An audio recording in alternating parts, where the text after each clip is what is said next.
L'Éternel est près de tous ceux qui l'invoquent avec sincérité.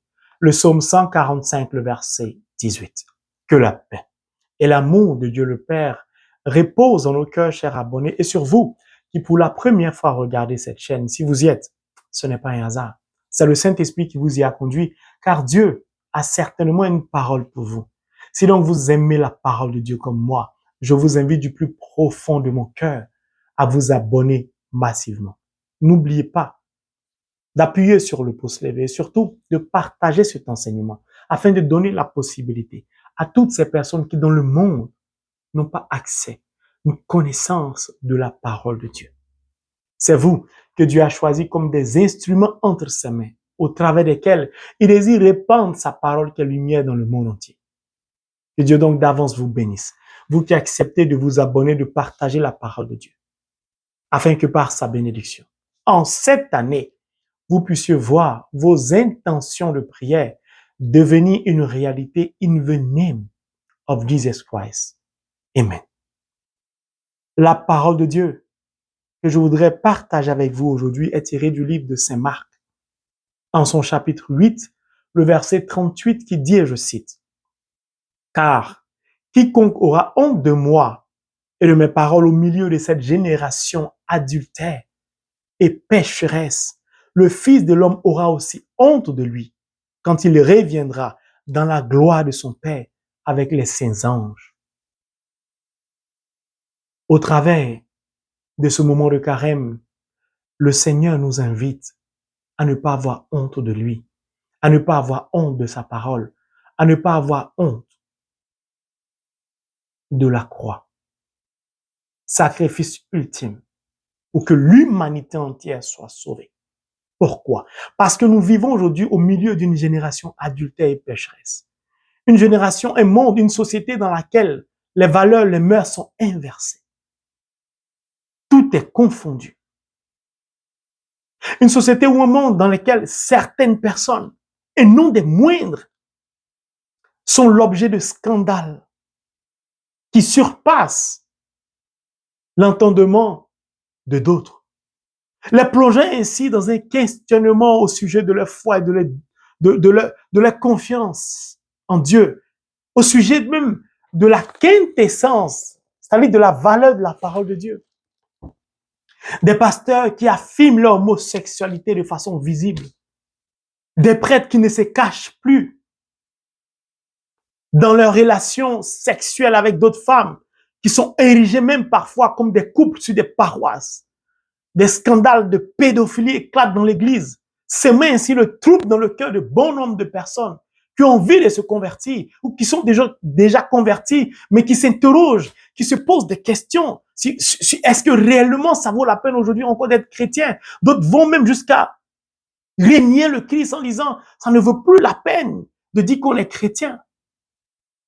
Mes frères et mes sœurs, au milieu de cette génération d'adultère, au milieu de cette génération de pécheresse, le Seigneur nous invite à ne pas avoir honte. Bien au contraire, le temps est favorable pour affirmer notre foi, pour affirmer notre comportement de chrétien.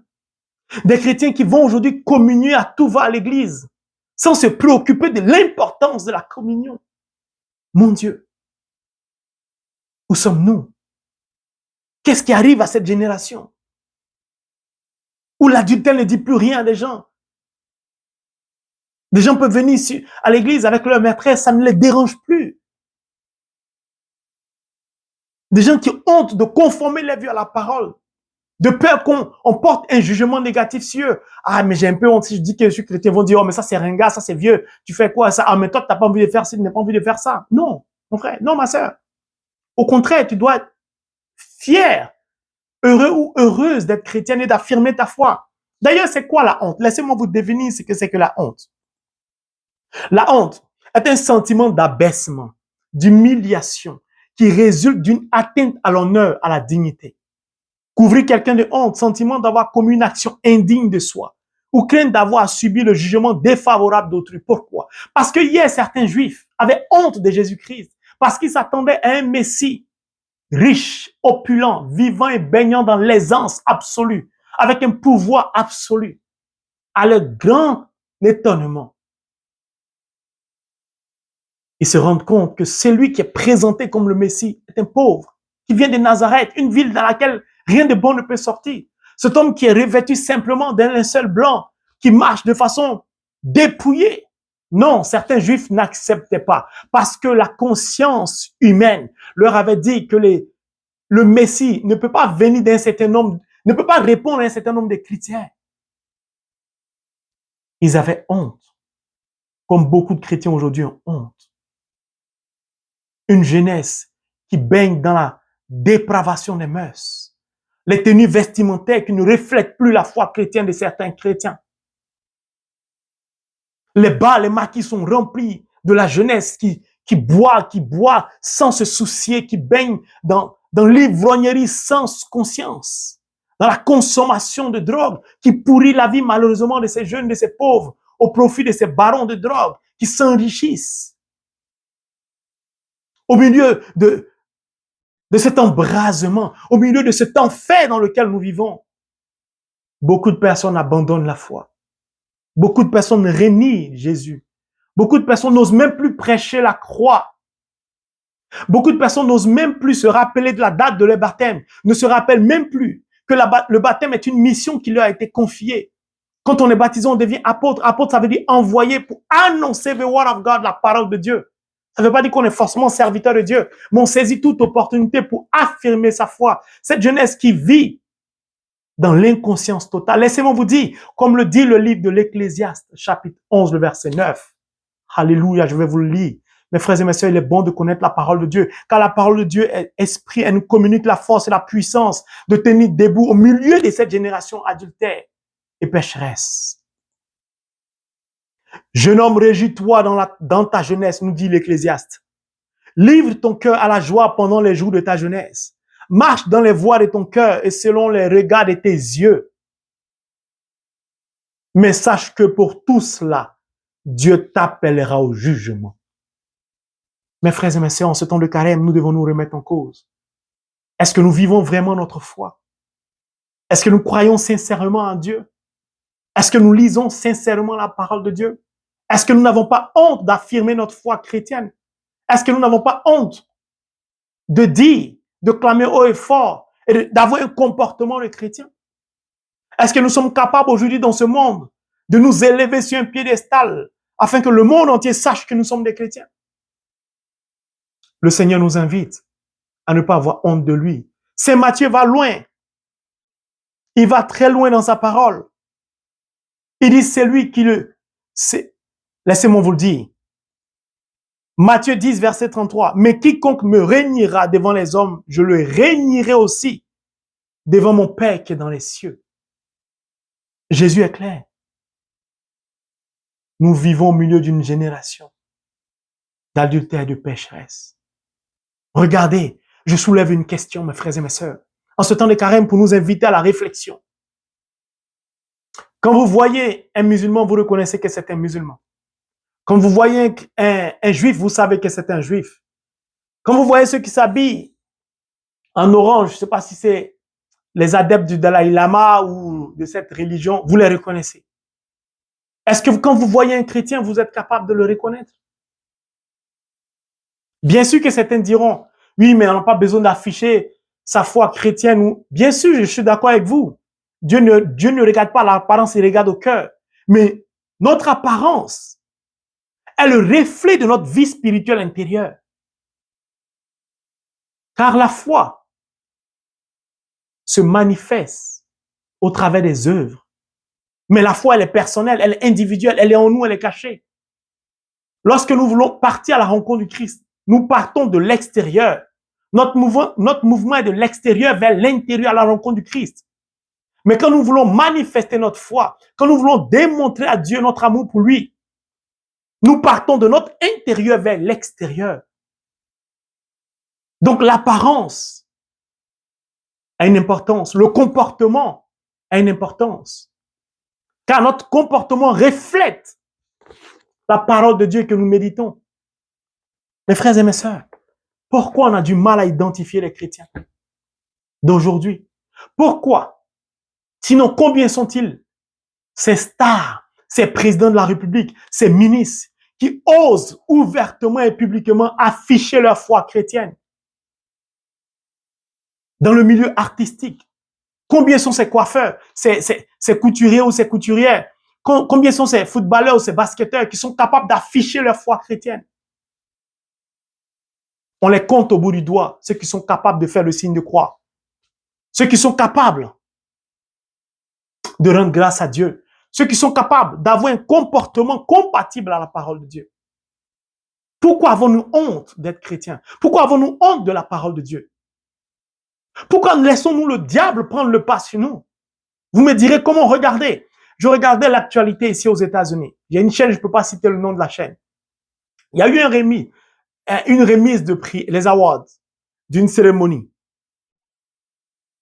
Et ils ont donné la remise de prix à une prouesse, selon eux. Et une chaîne de télévision a eu le courage de dire quelle prouesse satanique. C'était le titre. Ils sont allés plus loin, cette chaîne. Ils ont dit, aujourd'hui, le diable ne se cache plus. Mais quand vous regardez, ce sur quoi ils se sont appuyés pour donner le prix, mais c'était vraiment une prouesse satanique. La personne avait porté des cornes, les temps rouges, des tenues, mais mais combien sont ces chaînes de télévision qui sont capables de dire ça? Que c'est une prouesse satanique, que le diable ne se cache plus, le evil one, le devil ne se cache plus.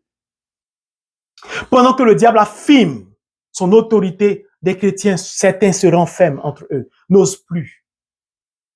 Mes frères et mes sœurs, nous ne devons pas avoir honte. Oui, nous ne devons pas avoir honte. Nous devons affirmer notre foi chrétienne.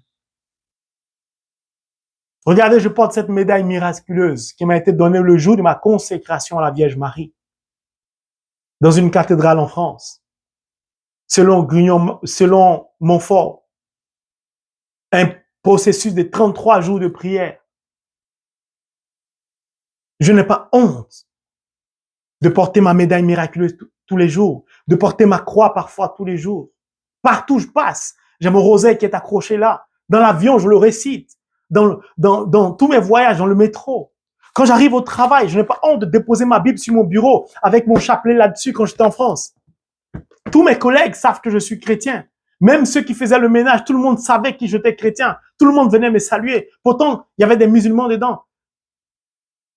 Mes collègues ou mes confrères dans la foi en Dieu, des musulmans, échangeaient avec moi. Ils aimaient beaucoup parler avec moi parce qu'ils disaient, c'est rare aujourd'hui de voir un chrétien qui s'affirme en tant que chrétien. Parce qu'ils me voyaient prier tout le temps, moi. À midi, je peux prier mon rosaire. À minuit, je peux prier. Je marque une pause dans mon travail. Pause café, c'est pas mon problème. Mes frères et mes sœurs, nous ne devons pas avoir honte d'affirmer notre foi. Mes frères et mes sœurs, nous ne devons pas avoir honte de Dieu. Je me rappelle, quand je partais au travail dans le métro en France, dès que je m'assois dans le métro, je sors toujours ma Bible de mon sac. Et je commence à lire la Bible. Et je me rappelle j'ai des événements comme ça, j'en ai vécu beaucoup. C'est cette jeune dame qui était assise de l'autre côté, qui lisait, elle, sa Bible sur son téléphone qu'elle avait mis dans son sac. Quand elle m'a vu, elle s'est levée, elle s'approchait de moi. Elle a dit, mon frère, c'est la Bible que vous lisez. J'ai dit, oui, ma sœur. Elle dit, soyez bénis. J'ai dit, que Dieu vous bénisse aussi. Elle dit, c'est moi. Je suis en train de lire ma Bible aussi. J'ai dit, mais où elle est? Elle dit, non, elle est sur mon portable. Je dis, mais où est le téléphone? Elle dit, non, elle est dans mon sac. J'ai dit, mais pourquoi vous vous cachez? Elle dit, j'ai honte du regard des gens. Ils vont dire, ah, ben. Je dis, vous n'avez pas à avoir honte de lire votre Bible. Jésus-Christ n'avait pas honte d'accomplir sa mission malgré les persécutions. Il n'avait pas honte d'annoncer la parole de Dieu à l'égard de ceux mêmes qui le persécutaient. Je me souviens de cette dame un matin quand je partais au travail. Parce que je n'avais pas réussi à réciter mon rosaire à minuit. Donc je le récitais à 6 heures du matin dans le métro quand je partais au travail. Donc j'ai dû sortir mon long rosaire que j'avais embobiné sur ma main. Cette dame m'a regardé, touché, s'est levée. Cette dame m'a dit bonjour frère. Je dis bonjour madame. Vous allez bien? Elle dit je vais bien. Elle dit je suis heureuse car j'avais honte de sortir mon rosaire. Je veux réciter mon chapelet, mais je ne sais pas comment les gens vont me regarder. Quand je vous ai vu, ça m'a donné la force. Et j'ai sorti mon chapelet, j'ai commencé à le réciter. J'ai dit que Dieu vous bénisse, madame. vous n'avez pas à avoir honte, car beaucoup de personnes se trouvent dans votre situation. Beaucoup de personnes n'osent plus aujourd'hui affirmer les foi. Beaucoup de personnes ont honte de ce que les gens vont penser d'eux, de comment les gens vont le regarder, parce on porte trop d'attention au regard des autres, de nos semblables, des humains. Moi, je n'en ai qu'une, je m'occupe pas. Ce que mon prochain pense de moi ne m'intéresse pas. C'est ce que Dieu pense de moi qui m'intéresse. Je n'ai pas à avoir honte de réciter mon chapelet. Je n'ai pas à avoir honte de lire la Bible. Un autre frère qui était d'une autre confession religieuse a engagé un débat au sujet de la parole de Dieu lorsqu'il m'avait lu ma Bible. Il m'a laissé lire la Bible pendant 10-15 minutes et il m'a dit, frère, est-ce que je peux vous poser une question? Je dis, il n'y a pas de problème. Et il m'a posé une question et nous avons engagé une conversation tout autour de la parole. Il n'était pas catholique, mais c'était un frère en Christ qui lui aussi était d'une autre confession religieuse. Et nous avons échangé tout au long du trajet pendant près de 40 minutes. Nous avons parlé de la parole de Dieu. Il était tout joyeux, ce monsieur, j'étais tout joyeux. Il était que 6 heures du matin. Nous ne devons pas avoir honte de Jésus-Christ. Nous devons affirmer notre foi chrétienne. Car ça m'a valu beaucoup de grâce. Parfois, je suis accueilli avec générosité parce que je porte ma croix, parce que simplement j'ai ma médaille. Vous savez, parfois, même si vous n'avez pas de croix ou de médaille, le fait que vous lisez la parole de Dieu, il y a quelque chose en vous que les gens voient que vous ne voyez pas. C'est comme si l'onction de Dieu, quelque chose de divin qui émane de Dieu vous enveloppe. Je me rappelle lors d'un de mes pèlerinages au Canada. Nous sommes partis à la basilique de Québec, nous sommes partis au Montmorency et après, nous sommes partis à la basilique de Montréal. Une très belle basilique. La basilique de Montréal. Quand vous entrez à la basilique de Montréal, derrière l'hôtel, c'est magnifique. Des couleurs bleues, c'est magnifique. Tout à fait à droite, il y a une salle vitrée, transparente, où il y a le Saint-Sacrement exposé, une salle insonorisée, où je suis allé me recueillir. Mais tout au long de ce pèlerinage, j'ai été abordé par 3 personnes différentes. C'était des prêtres. Ils m'ont abordé, ils m'ont dit, mon frère, je voudrais parler avec vous. Nous avons échangé. Et ils m'ont dit, vous n'avez pas envie de devenir prêtre. Je dis, malheureusement, le Seigneur m'a pas appelé à devenir prêtre. Il m'a appelé simplement à prêcher sa parole. Et je lui ai posé la question, mais pourquoi vous me demandez ça? Il y a du monde devant la basilique. Nous sommes beaucoup à venir en pèlerinage. Ils m'ont dit non. Ils étaient différents, ils ne se connaissaient pas, mais chacun, je leur ai posé la même question. Je résume, ils m'ont dit, il y a quelque chose en vous qui nous attire. Il y a quelque chose de spirituel. Je leur ai dit, c'est la parole de Dieu. Je ne suis rien. Je ne suis qu'un pauvre pécheur qui essaie de conformer sa vie à la parole de Dieu et d'affirmer sa foi. Combien de fois certaines personnes ne m'ont pas confondu à des prêtres parce qu'ils voyaient ma médaille. Elle est tellement grande, cette médaille. Mes frères et mes sœurs, je n'ai pas honte d'affirmer ma foi chrétienne. En ce temps de carême, le Seigneur nous invite, dans ce monde d'adultère et de pécheresse, à oser affirmer notre foi. Pour ne pas que Dieu puisse nous régner. Dieu est avec nous. Il a besoin que nous puissions lire sa parole. Il a besoin que nous acceptons de nous laisser transformer par sa parole. Plus vous allez lire la parole de Dieu, plus vous allez vouloir conformer votre vie à la parole de Dieu, moins vous aurez d'amis. Et plus Dieu conduira vers vous une nouvelle famille chrétienne. Parce que vos amis vont vous fuir. Ils vont vous dire, ah, mais toi, tu exagères.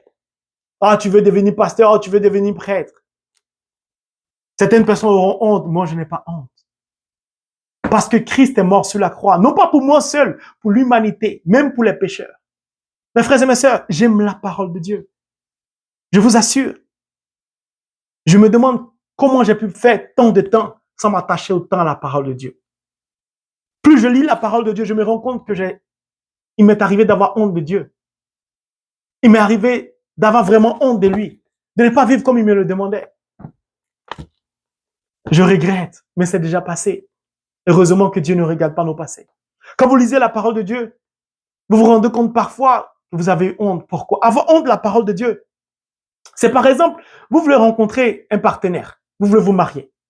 Vous avez honte de dire à la personne qui est en face de vous, je suis un chrétien pratiquant. Certaines personnes ont peur en disant, si je dis ça, peut-être la personne va partir. Mais laissez-moi vous dire un petit secret. Quand je suis parti en Israël en pèlerinage, lorsque j'ai commencé la première fois mes 40 jours de jeûne, en Israël, j'ai pris une décision. J'ai dit au Seigneur, c'est ma première fois d'expérimenter les 40 jours de jeûne. Puis, tu m'as accordé la grâce de commencer mon premier jour de jeûne en Terre Sainte en Israël en pèlerinage. Alors, je vais te demander quelque chose.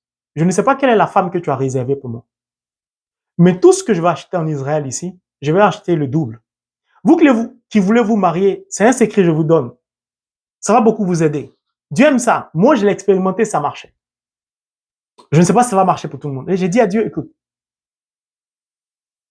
la femme que tu vas me donner, je voudrais qu'elle soit de même confession religieuse que moi. Parce que j'aime trop la communion. J'aime trop l'adoration du Saint-Sacrement.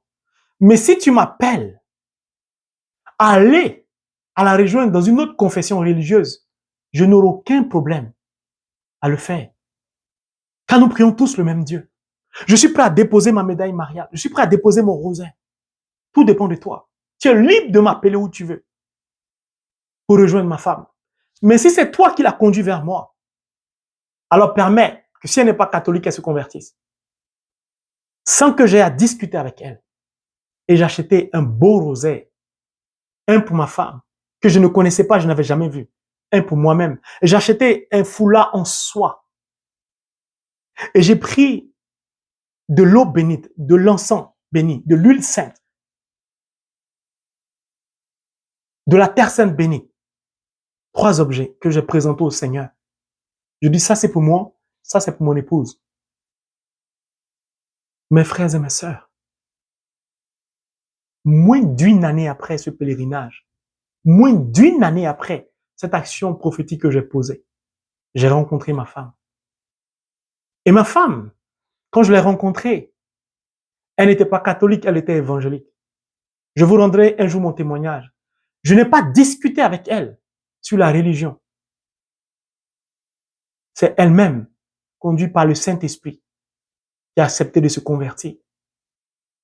Puis, aujourd'hui, elle donne la communion à l'église. Mieux, elle a dépassé le serviteur que je suis dans le rosaire. Elle s'est attachée au Seigneur au travers du rosaire. Elle s'est abandonnée dans les mains de la Vierge Marie. Et je lui ai dit, waouh, tu me surprends. Elle me dit, non, le Seigneur m'attendait chez les catholiques. Et une fois, elle est allée rencontrer, parce qu'elle m'invitait aussi à aller rencontrer son pasteur une fois. Malheureusement, nos emplois du temps n'ont pas concordé puisque je voyageais beaucoup. Et son pasteur a échangé avec elle. Son pasteur s'est rendu compte que Dieu bénit ce pasteur qui est rempli de l'Esprit Saint. Ce pasteur a dit, waouh, comment se fait-il que maintenant que tu es devenu catholique, tu as autant de connaissances de la parole de Dieu? J'ai dû manquer quelque chose dans ma formation spirituelle à ton égard. Ce pasteur a reconnu qu'il n'a pas été suffisamment présent dans le prêche de sa parole à l'égard de mon épouse, à l'égard de certains de ses fidèles. Que Dieu bénisse ce serviteur pour son humilité. Il n'est pas rentré dans un jugement qui n'a pas de sens, comme beaucoup de personnes s'engagent dans des jugements qui n'ont pas de sens. Nous prions le même Dieu. Et d'ailleurs, je ferai après le carême un enseignement sur la religion. Il a dit, waouh, ta connaissance me surpasse. Parce qu'elle était capable de discuter avec son pasteur de la parole de Dieu. Le pasteur était touché. Que Dieu bénisse ce pasteur pour son humilité. Mes frères et mes sœurs, n'ayez pas honte. Dans cette génération d'adultères et de pécheresses, voici ce que j'ai utilisé pour draguer, comme on le dit dans le langage du monde, mon épouse. Je ne l'ai pas dragué comme le monde le veut. Quand vous êtes converti et que vous êtes attaché à la parole de Dieu, vous cheminez avec Dieu, vous n'avez plus peur. J'ai pris 30 minutes à prêcher à cette fille quand je l'ai rencontrée. Dans mon anglais à mi-chemin. Et avec un peu de français. Elle me regardait, elle était étonnée. Pendant 30 minutes, je lui ai parlé du Christ ressuscité. Et quand j'ai fini, je lui ai dit, si je ne t'épouse pas, personne ne va t'épouser car je suis venu spécialement aux États-Unis pour te rencontrer. Et je l'ai épousée. Car personne n'allait l'épouser. Mes frères et mes sœurs. Elle me dit, maintenant qu'on s'est mariés, quand on rigole, elle me dit, tu étais sûr de toi? Et je dis, non, je n'étais pas sûr de moi. Mais j'étais sûr de la parole de Dieu. C'est la différence. Mes frères et mes sœurs, le Seigneur nous invite à ne pas avoir honte. Si nous le régnons, il va nous régner. Si nous l'aimons, il va nous aimer. Si nous nous attachons à lui, il nous attache à nous. S'il s'attache à nous, c'est lui qui fait le travail pour nous, c'est pas nous. Alors, en ce temps de carême, que le Seigneur nous fortifie par son Esprit Saint. Qu'il nous donne de ne pas avoir honte. Le Saint-Esprit me donne de pouvoir rendre encore un dernier témoignage que je n'avais pas prévu. Gloire à toi, Père. Lorsque je suis allé en pèlerinage en Israël, nous étions allés nous recueillir sur la tombe de Jésus. Puis après, nous avons eu un moment de pause. Nous étions au-dessus d'un petit immeuble où il y avait plusieurs personnes. Parce que de là-haut, on voyait bien le sanctuaire où se trouve la tombe du Christ. Il y avait plusieurs groupes qui étaient venus en pèlerinage et on essayait d'échanger entre nous. Il y avait des évangéliques, un peu de tout le monde. Et moi, j'étais avec un groupe, je crois, de 5 à 10 personnes. On échangeait comme ça, on se présentait ou voilà, on échangeait. Et subitement, j'ai eu à cœur de partager le verset que je partage avec vous aujourd'hui. Chacun parlait et puis moi, je dis, écoutez, je ne comprends pas pourquoi aujourd'hui certains prêtres ont du mal à afficher leur foi chrétienne au travers de leur sacerdoce. Pour faire terre à terre, pourquoi certains prêtres aujourd'hui, on a du mal à les reconnaître comme des prêtres, à les identifier? Pourquoi ils se mélangent à la foule, on n'est même pas capable de savoir qui est prêtre au milieu de cette foule? Que ce n'est pas normal, nous ne devons pas avoir honte du Christ. Quand on reçoit un appel de Dieu, un sacerdoce, une mission nous est confiée, on doit pouvoir partout où nous passons être identifié à partir du sacerdoce qui nous a été confié par Dieu. J'ai juste échangé quelques paroles. Et 5 à 10 minutes après, quand on a continué notre pèlerinage, nous sommes rentrés dans le sanctuaire où la tombe était, j'ai reconnu une personne qui était parmi le groupe de 10. Et cette personne, c'était un prêtre. Le peu de secondes, sinon les 2 ou 3 minutes que j'ai pris pour prêcher rapidement sur pourquoi on a honte au sujet de notre foi, pourquoi on a du mal à identifier un certain nombre de serviteurs de Dieu, de pasteurs, de bergers, de prêtres, a touché le cœur de ce prêtre, qui peut-être n'a pas fait cela volontairement. Et je l'ai vu après, il a mis son col romain et il a mis son pins en croix. Je suis allé vers lui. Je dis, excusez-moi, monsieur, vous êtes prêtre? Il dit, oui, mon frère, je suis un père. Je dis, waouh, que Dieu vous bénisse. Il dit que Dieu vous bénisse. Et nous sommes séparés. C'était magnifique. Il a compris qu'il devait s'afficher comme un prêtre. Pourquoi? Parce qu'il y a des gens qui ont besoin de parler à des prêtres, à des serviteurs de Dieu comme moi, à des bergers ou à des bergères, à des religieuses ou à des religieux ou à des moines. On n'a pas envie de parler à tout le monde, on a envie de parler à quelqu'un qui a une mission sacerdotale. Si on n'est pas capable de vous identifier, comment on va le faire? Mes frères et mes sœurs, c'est ce témoignage que Dieu a mis à mon esprit tout à l'heure pour que je vous parle. Je partage cela avec vous. Je ne suis qu'un instrument, je ne suis rien. Que la gloire revienne à Dieu. C'est cet enseignement que j'ai voulu partager avec vous. Que le Seigneur nous donne la force, remplie de son Esprit Saint, de pouvoir témoigner sans avoir honte. Décidément, le Seigneur me dit encore de parler d'un autre passage biblique. Gloire te soit rendue. Saint Jean-Baptiste n'a pas eu honte du Christ.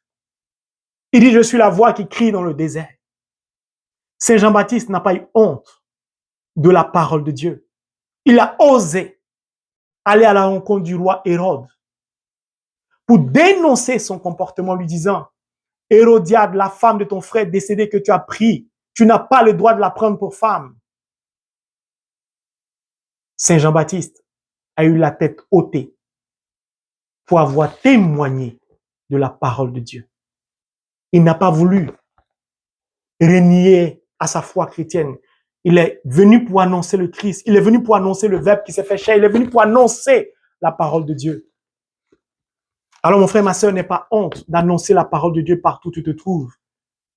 Jean-Baptiste est le défenseur du sacrement du mariage. Beaucoup de chrétiens ne le savent pas. Si votre couple a des difficultés, priez Saint Jean-Baptiste. Demandez-lui d'intercéder pour vous, car il est le défenseur du sacrement du mariage. Mes frères et mes sœurs, c'est cet enseignement que j'ai voulu partager avec vous en espérant que le Saint-Esprit va pas mettre quelque chose encore à mon cœur selon sa volonté. Que Dieu, par son Esprit Saint, vous donne la force en ce temps de carême de reprendre le chemin de la méditation de la parole de Dieu. De ne pas avoir honte de sortir avec votre Bible. Vous savez, quand vous voyez un informaticien, il marche avec ça, que vous dites c'est son ordinateur. Le plombier vient avec son matériel. L'électricien vient avec son matériel. Le chirurgien vient avec son matériel. Seuls les chrétiens parfois oublient la Bible. Ne se promènent pas avec la parole de Dieu, the word of God. Mes frères et mes sœurs, nous avons besoin, partout où nous partons, d'avoir notre parole avec nous. Car c'est notre vie, c'est notre boussole. Que Dieu, dans son infinie bonté, dans ce moment de carême, nous fortifie. Car au milieu de cette génération adultère, je vous assure, il n'est pas facile d'affirmer sa foi. Beaucoup de personnes ont honte, ont peur d'être jugées. Jésus-Christ n'a pas eu honte. Ils ont craché sur lui. Ils l'ont giflé. Ils lui ont donné du vinaigre. Il a fait tout cela pour que nous ayons le salut. Si vous aimez la parole de Dieu comme moi, je vous invite à vous laisser conduire par le Saint-Esprit. Au nom de Jésus-Christ. Amen. Que Dieu vous bénisse.